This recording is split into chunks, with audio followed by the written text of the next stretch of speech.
ಗಾಯದ ಮೇಲೆ ಬರೆ ಎಳೆಯೋದು ಅಂತ ಹೇಳ್ತೀವಲ್ಲ, ಸೊ ಇದಕ್ಕೆ ಹೇಳ್ತಾರೆ ಅಂತ ಅನ್ನಿಸ್ತದೆ ನನಗೆ. So welcome to RH chemistry. So ಬಹಳ ಬೇಜಾರಾಗ್ತಾ ಇದೆ, ಯಾಕಂದರೆ ಸರ್ಕಾರಿ ವೈದ್ಯ ಕಾಲೇಜಿನಲ್ಲಿ NRI ಕೋಟಾವನ್ನು ಇಂಟ್ರೊಡ್ಯೂಸ್ ಮಾಡಿ ಪರ್ಮಿಷನ್ ಕೊಡಿ ಅಂಥೇಳಿ ಕರ್ನಾಟಕ ರಾಜ್ಯದ ವೈದ್ಯಕೀಯ ನಿರ್ದೇಶನಾಲಯ ಸೊ NMCಗೆ ಪ್ರಸ್ತಾವನೆಯನ್ನು ಸಲ್ಲಿಸಿದೆ.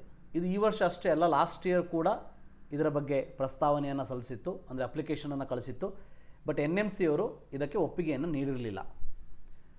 ಸೊ ಇದರಲ್ಲಿ ಒಂದು ಪಾಯಿಂಟ್ ನೀವು ಅರ್ಥ ಮಾಡ್ಕೋಬೇಕು, ಗುಜರಾತ್ನಲ್ಲಿ ಆಲ್ರೆಡಿ ಗೌರ್ಮೆಂಟ್ ಕಾಲೇಜಿನಲ್ಲಿ NRI ಸೀಟ್ಗಳನ್ನು ಇಂಟ್ರೊಡ್ಯೂಸ್ ಮಾಡಿದ್ದಾರೆ, ಇದು ಹೊಸದಲ್ಲ. ಸೊ ಯಾಕೆ NRI ಸೀಟ್ಗಳನ್ನು ಇಂಟ್ರೊಡ್ಯೂಸ್ ಮಾಡಬೇಕು ಅಂಥೇಳಿ ಕರ್ನಾಟಕದವರು ಕೇಳ್ತಾ ಇದ್ದಾರೆ ಅಂತ ಅಂದರೆ, ಕರ್ನಾಟಕ ರಾಜ್ಯದ ಈ ಒಂದು ಸರ್ಕಾರಿ ಕಾಲೇಜುಗಳು ಏನಿದೆ, ಈ ಸರ್ಕಾರಿ ಕಾಲೇಜುಗಳಲ್ಲಿ ಮೂಲಸೌಕರ್ಯ ಆಗಿರ್ಬೋದು, ಅಥವಾ ಲ್ಯಾಬ್ಸ್ ಆಗಿರ್ಬೋದು, ಇನ್ಸ್ಟ್ರೂಮೆಂಟ್ಸ್ ಆಗಿರ್ಬೋದು, ಅಥವಾ ಟೆಕ್ನಾಲಜಿ ಆಗಿರ್ಬೋದು, ಸೊ ಇವೆಲ್ಲವನ್ನು ಉನ್ನತೀಕರಿಸೋದಕ್ಕೆ ಅಂದರೆ ಇಂಪ್ರೂವ್ ಮಾಡೋದಕ್ಕೆ NRI ಏನು ದುಡ್ಡನ್ನು ಕೊಡ್ತಾರೆ. ಯಾಕಂದರೆ NRIದವರು ಅಂದರೆ ದುಡ್ಡಿದ್ದವರು, ಹೌದಾ? ಆ ದುಡ್ಡನ್ನು ಏನು ಕೊಡ್ತಾರೆ, ಆ ದುಡ್ಡನ್ನು ಯುಟಿಲೈಸ್ ಮಾಡಿಕೊಳ್ಬೇಕು. ಸೊ ಈಗ ಫಾರ್ ಎಕ್ಸಾಂಪಲ್ ನಿಮಗೆ ಗುಜರಾತಲ್ಲಿ ನೋಡಿದರೆ, ಸೊ ಸರ್ಕಾರಿ ಕೋಟಾದ ಸೀಟುಗಳ ಫೀಸೇ 5 ಲಕ್ಷದಿಂದ ಸ್ಟಾರ್ಟ್ ಆಗ್ತದೆ. ಸೊ ಅದರ ಜೊತೆಗೆ NRI ಫೀಸ್ ಏನಿದೆ ಅದು 22 ಲಕ್ಷ 25 ಲಕ್ಷ ಇದೆ. ಇದೇ ರೀತಿ ಕರ್ನಾಟಕದಲ್ಲಿ ನಿಮಗೆಲ್ಲ ಗೊತ್ತೇ ಇದೆ, ಕರ್ನಾಟಕದ ಕಾಲೇಜುಗಳ ಅಂದರೆ ಸರ್ಕಾರಿ ಗೌರ್ಮೆಂಟ್ ಕಾಲೇಜಿನ 24 ಗೌರ್ಮೆಂಟ್ ಕಾಲೇಜುಗಳಿದೆ. ಆ ಗೌರ್ಮೆಂಟ್ ಕಾಲೇಜಿನ ಶುಲ್ಕ ಇಲ್ಲಿ 60,000 ಇದೆ. ಸೊ 60,000 ಇದೆ. ಈ 60,000 ತಗೊಂಡು ಗೌರ್ಮೆಂಟಿಗೆ ಏನು ಅನ್ನಿಸ್ತಾ ಇದೆ ಅಂತಂದರೆ, ಸರ್ಕಾರಿ ವೈದ್ಯಕೀಯ ಕಾಲೇಜುಗಳನ್ನು ಉನ್ನತೀಕರಿಸೋದಕ್ಕೆ ಸಾಧ್ಯ ಆಗೋದಿಲ್ಲ ಅಂತ.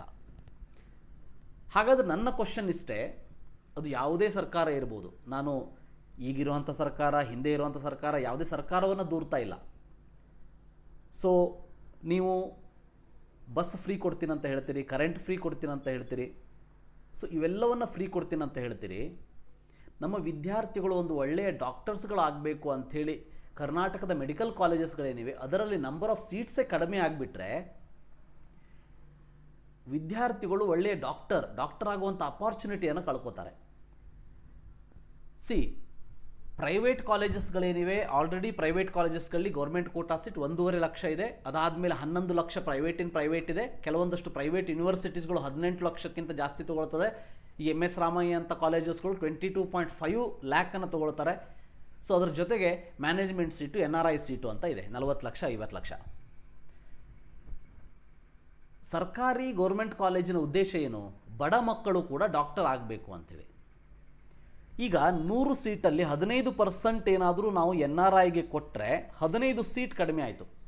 ನಾನು ಮೊದಲೇ ಹೇಳಿದೆ, ಗಾಯದ ಮೇಲೆ ಬರೆ ಎಳೆಯೋದು ಅಂದರೆ ಆಲ್ರೆಡಿ ಈ ವರ್ಷ ನೀವು ಯಾವ ವಿದ್ಯಾರ್ಥಿಯನ್ನು ಕೇಳಿದರೂ ಕೂಡ 600, 550, 580, 650 ಅಂತ ಹೇಳ್ತಾ ಇದ್ದಾರೆ. ಕೋಚಿಂಗ್ ಇನ್ಸ್ಟಿಟ್ಯೂಷನ್ಸ್ಗಳು ಹಾಕ್ತಾ ಇರುವಂಥ ಫೋಟೋಸ್ಗಳನ್ನು ಎಕ್ಸ್ಪೆಕ್ಟೆಡ್ ಸ್ಕೋರ್ ಅಂತ ಹೇಳಿ ನೋಡಿದರೆ ಬಹಳ ಹೆದರಿಕೆ ಆಗ್ತದೆ, ಯಾವ ಮಟ್ಟಕ್ಕೆ ಹೋಗಿ ಮುಟ್ತದೆ ನೆಕ್ಸ್ಟ್ ಇಯರ್ ಅಥವಾ ಈ ವರ್ಷ ಅಂತ.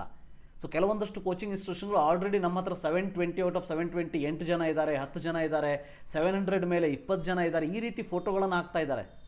ಅಂದರೆ ಈ 550, 580, 530 ಮಾರ್ಕ್ಸ್ ತೆಗೆದಿರುವಂಥ ಕತೆ ಏನು? ಸರ್ಕಾರಿ ಕಾಲೇಜಸ್ಗಳಲ್ಲಿ ಇರುವಂಥ ಸೀಟ್ಗಳನ್ನು ಈಗ ನಾವು ಕಡಿಮೆ ಮಾಡ್ತಾ ಹೋದರೆ, ಸರ್ಕಾರಿ ಕಾಲೇಜ್ಗಳನ್ನ ಮೂಲಸೌಕರ್ಯವನ್ನು ಉನ್ನತೀಕರಿಸಬೇಕು ಅಂಥೇಳಿ NRIಗಳನ್ನು ಅಲ್ಲಿ ಇಂಟ್ರೊಡ್ಯೂಸ್ ಮಾಡ್ತಾ ಹೋದರೆ ಇದಕ್ಕೆ ಬೇರೆ ಮೀನಿಂಗ್ ಇಲ್ಲ. ನಾನು ಕೇಳೋದು, ಹಾಗಾದರೆ NRIಗಳಿಗೆ ಯಾಕೆ ಕೊಡ್ತೀರಿ? ಸೊ ಗೌರ್ಮೆಂಟ್ ಕಾಲೇಜಲ್ಲೂ ಹಾಗಾದರೆ ಪ್ರೈವೇಟ್ ಸೀಟ್ ಅಂತ ಮಾಡಿಬಿಡಿಯಲ್ಲ.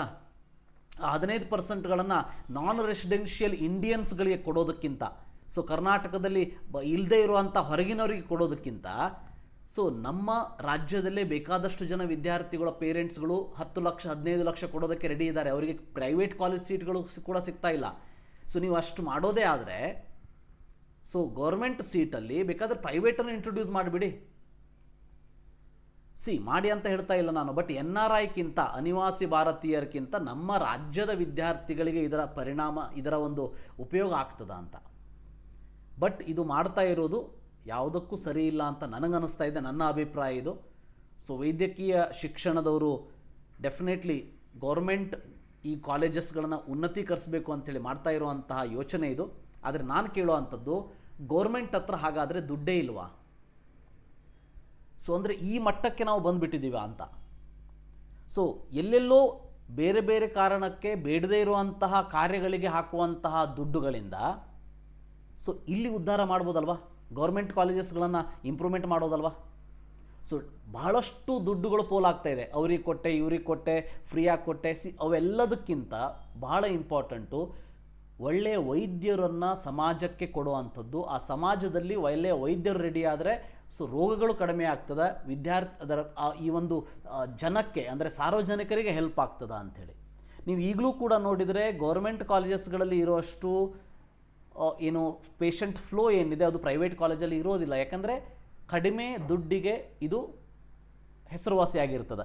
ಅಂಥ ಕೇಸಲ್ಲಿ ನಾವು ಒಳ್ಳೆಯ ವಿದ್ಯಾರ್ಥಿಗಳ ಸೀಟನ್ನೇ ಕಸ್ಕೋತಾ ಹೋದ್ವಿ ಅಂತಂದರೆ ನನ್ನ ಅಭಿಪ್ರಾಯ ಇಷ್ಟೇ, ಇದು ಸರಿಯಾದ ಒಂದು ಗುಜರಾತಲ್ಲಿ ಮಾಡಿರ್ಬೋದು, ತಮಿಳ್ನಾಡಲ್ಲಿ ಮಾಡಿರ್ಬೋದು ಸೆಕೆಂಡರಿ, ಬಟ್ ಕರ್ನಾಟಕದಲ್ಲಿ ಈ ರೀತಿ ಆಗಬಾರ್ದು. NMC ಅವರು ಪರ್ಮಿಷನ್ ಕೊಡದೇ ಇದ್ರೇ ಭಾಳ ಚಲೋ ಆಗ್ತದೆ.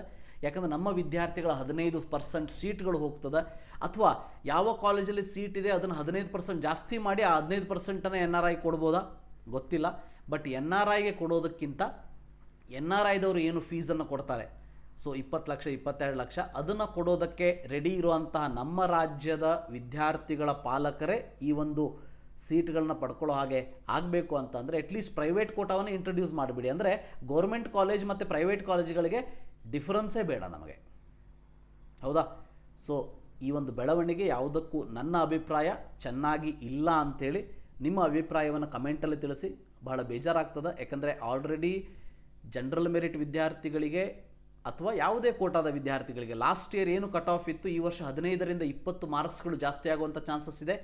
ಅದರ ಜೊತೆಗೆ ಏನಾದರೂ 15% NRI ಕೋಟಾವನ್ನು ಇಂಟ್ರೊಡ್ಯೂಸ್ ಮಾಡಿಬಿಟ್ರೆ ದೇವರೇ ಗತಿ, ಗೋವಿಂದ ಅಂತ ಹೇಳೋದಕ್ಕೆ ಅಡ್ಡಿ ಇಲ್ಲ. ಸೊ ಇದಿಷ್ಟು ಇವತ್ತಿನ ಒಂದು ಇನ್ಫಾರ್ಮೇಷನ್. ಸರ್ಕಾರಿ ವೈದ್ಯ ಕಾಲೇಜಿನಲ್ಲಿ NRI ಕೋಟಾವನ್ನು ಇಂಟ್ರೊಡ್ಯೂಸ್ ಮಾಡುವಂಥದ್ದು ಯಾವುದಕ್ಕೂ ನನಗೆ ಸರಿ ಕಾಣಿಸ್ತಾ ಇಲ್ಲ. ನಿಮಗೇನಾದರೂ ಸರಿ ಕಾಣಿಸಿದರೆ ದಯವಿಟ್ಟು ಹೇಳಿ.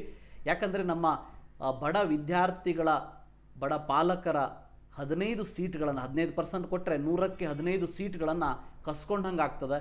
ಬಹಳಷ್ಟು ಜನ ಕರ್ನಾಟಕದ ವಿದ್ಯಾರ್ಥಿಗಳು ವೈದ್ಯರಾಗದೇ ಕುಳಿತುಕೊಳ್ಳುವಂತಹ ಕನಸನ್ನು ಕಾಣಬೇಕಾಗ್ತದೆ. ಸೊ ಇದು ಸರಿಯಲ್ಲ ಅನ್ನೋದು ನನ್ನೊಂದು ಅಭಿಪ್ರಾಯ. Thank you for watching. Have a nice day.